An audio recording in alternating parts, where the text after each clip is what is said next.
जय श्री राम दोस्तों, स्वागत है आप सभी का भारतीय एस्ट्रोलॉजी चैनल पर। मेरा नाम है अर्पित शुक्ला। जैसा कि आप सभी को विदित है, हमारी सीरीज चल रही है जिसमें हम 10वें भाव के स्वामी के विभिन्न भावों में परिणामों के बारे में चर्चा कर रहे हैं। तो दोस्तों, आज उसी सीरीज को आगे बढ़ाते हुए हम जानेंगे 10वें भाव का स्वामी यदि आपकी अथवा किसी की भी पत्रिका में चौथे भाव में स्थित होगा तो क्या परिणाम हो सकते हैं। जैसा कि आप सभी को ज्ञात है, 10वां भाव हमारे व्यवसाय को दिखाता है, यानी हम क्या कर्म करेंगे और किस प्रकार के कर्म कर सकते हैं। तो इन सब की जानकारी हमें 10वें भाव से प्राप्त होती है। अब जब इसका स्वामी चौथे भाव में बैठेगा तो क्या परिणाम हो सकते हैं। दोस्तों, यहाँ पर शास्त्रों में कहा गया है, चौथे भाव में जाने से व्यक्ति सदाचारी होता है, मान सम्मान पाने वाला होता है। व्यक्ति हमेशा अपने माता पिता की सेवा करता है और राज्य पक्ष से उसको धन और मान सम्मान का लाभ होता है। व्यक्ति को वाहन और घर का पूर्ण रूप से सुख प्राप्त होता है। ऐसे व्यक्तियों को पिता से पूर्ण सुख और लाभ प्राप्त होता है। यदि ऐसे व्यक्ति राजनीति में जुड़े हुए हैं तो वह जनता की इच्छा के अनुसार चलने वाले होते हैं और कहीं ना कहीं राजनीति में भी लाभ के लिए हम यहाँ पर इस अच्छे योग के रूप में देख सकते हैं। अब बात करते हैं दोस्तों कुछ व्यवसायों की जो चौथे भाव में आने पर 10वें भाव का स्वामी दे सकता है, क्योंकि 10वां भाव हमारे व्यवसाय का होता है और इस भाव का स्वामी जिस भी भाव में जाएगा कहीं ना कहीं वह गुण हमारे व्यवसाय में देखे जा सकते हैं। सबसे पहले बात करें चौथा भाव क्या दिखाता है। चौथा भाव मातृ भाव है, यानी यह हमारी माँ को संबोधित करता है। इसलिए यह नरिशमेंट, पोषण से जुड़े हुए जितनी भी चीज़ें हैं, हमारी मॉरल वैल्यू को दिखाता है, यानी व्यक्ति के जो नैतिकता कैसी है वह देखने को मिलेगी। व्यक्ति के इर्द गिर्द का जो वातावरण है वह हम चौथे भाव से देख सकते हैं।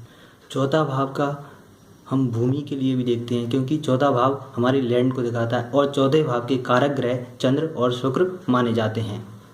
अब जब आपके 10वां भाव का स्वामी चौथे भाव में आएगा तो यह देखने को मिलेगा कि आपका कोई व्यवसाय नर्सिंग से जुड़ा हुआ, केयर टेकर जैसे कोई नरिशमेंट से जुड़े हुए, पोषण से जुड़े हुए जितनी भी चीज़ें हैं उनसे जुड़ा व्यवसाय हो सकता है। कहीं नर्सिंग है या केयरिंग है, इस प्रकार की चीज़ों में हम देख सकते हैं। जो बेबी सेंटर होते हैं उन सभी क्षेत्रों में हम चौथे भाव वाले व्यवसायों को देख सकते हैं।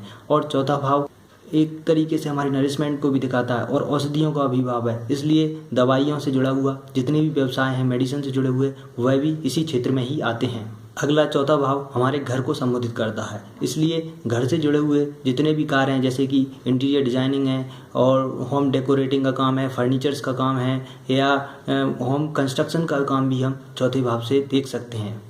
चौथे भाव से ये हमारा घर का है, इसलिए यहाँ पर मूवर्स पैकर्स वाले बिजनेस को भी हम देख सकते हैं, क्योंकि जब हम घर शिफ्ट करते हैं तो हमारे जो सामान ले जाने वाले लोग होते हैं तो वह इस तरह का व्यवसाय इस श्रेणी में ही आता है। और वहीं यहाँ पर फर्नीचर्स को भी देख सकते हैं, क्योंकि फर्नीचर हमारे कहाँ होते हैं, घर के अंदर ही होते हैं। और अगला चौथा भाव हमारी भूमि को दिखाता है, इसलिए लैंड से जुड़े हुए कोई व्यवसाय हो सकते हैं, जैसे कि लैंड ब्रोकर्स होते हैं, एसोसिएशंस होते हैं, बड़ी बड़ी फर्म्स होती हैं, वह भी चौथे भाव के अंतर्गत ही इसी व्यवसाय में सम्मिलित होंगी। और हमारे फैमिली बिजनेस को भी देख सकते हैं। दूसरा भाव और चौथा भाव दो ही ऐसे भाव हैं जो फैमिली बिजनेस को दिखाते हैं। ऐसा हो सकता है कि व्यक्ति अपने फैमिली बिजनेस में भी काम करे, अथवा चौथा भाव हमारी माँ का भाव भी है, तो हमारी माँ जिस क्षेत्र में कार्य करती हैं उस क्षेत्र में हम कार्य करें, इस प्रकार की भी संभावना बनती है। चौथे भाव से हम फूड इंडस्ट्री को भी देख सकते हैं, जैसे कि होटल हैं, रेस्टोरेंट हैं, फास्ट फूड सेंटर्स हैं। तो कहीं ना कहीं भोजन बनाने वाली जितनी भी इकाइयाँ हैं, यूनिट्स हैं, किसी भी प्रकार के भोजन होते हैं तो वह हम चौथे भाव से देख सकते हैं। चौथा भाव शेफ़ को भी दिखाता है, जो उच्च स्तर के हायर प्रोफेशनल शेफ्स होते हैं वह भी हम चौथे भाव से ही देखते हैं। चौथे भाव से हम शिपिंग में भी देख सकते हैं। जब भी जैसे कि शिपिंग जल से संबंधित कोई कार्य है, जैसे ट्रांसपोर्ट का वाटरवे वाला कार्य है, वह हम चौथे भाव से देख सकते हैं, क्योंकि चौथे भाव के कारक चंद्रमा और शुक्र दोनों ही जल तत्व को दिखाते हैं, इसलिए यहाँ पर इन सब कार्यों में हम देख सकते हैं। और खेती बाड़ी से जुड़ा हुआ फार्मिंग है, एग्रीकल्चर सेक्टर है, यह भी यहाँ पर ही इन्हीं क्षेत्रों में व्यवसाय को देख सकते हैं। और जो लोग पॉलिटिक्स में जुड़े हुए हैं उनके लिए चौथा भाव जनता का भाव होता है, यानी चौथा भाव कमजोर है तो व्यक्ति आसानी से चुनाव नहीं जीत पाएगा, क्योंकि जनता में चुनाव जीतने के लिए जनता में विश्वास होना चाहिए, और वह विश्वास तभी बनेगा जब आपका चौथा भाव मजबूत होगा। इसलिए बस चुनाव लड़ने के लिए इस चौथे भाव को देखते हैं, ना कि कोई डिपार्टमेंट या फिर किसी प्रकार की स्ट्रेटजी, इन सब चीज़ों के लिए नहीं, बस जनता के लिए और चुनाव लड़ने के लिए हम चौथे भाव का प्रयोग करेंगे। जब भी आप कोई इलेक्शन लड़ेंगे तो चौथे भाव को ध्यान में रखेंगे।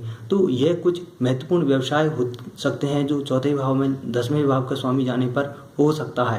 उम्मीद है आपको वीडियो अच्छा लगा होगा। हालांकि और भी अलग पहलू होते हैं कि कौन सा ग्रह है, किस प्रकार की राशि है, तो इन सब चीज़ों को देखना चाहिए। दशमांश कुंडली का भी हमको भरपूर अध्ययन कर लेना चाहिए, तभी किसी फाइनल प्रेडिक्शन पर हम आ सकते हैं। उम्मीद है आपको मेरा वीडियो अच्छा लगा होगा। यदि अच्छा लगा है तो वीडियो को लाइक करना ना भूलें। Thanks for watching. Be happy. जय श्री राम दोस्तों।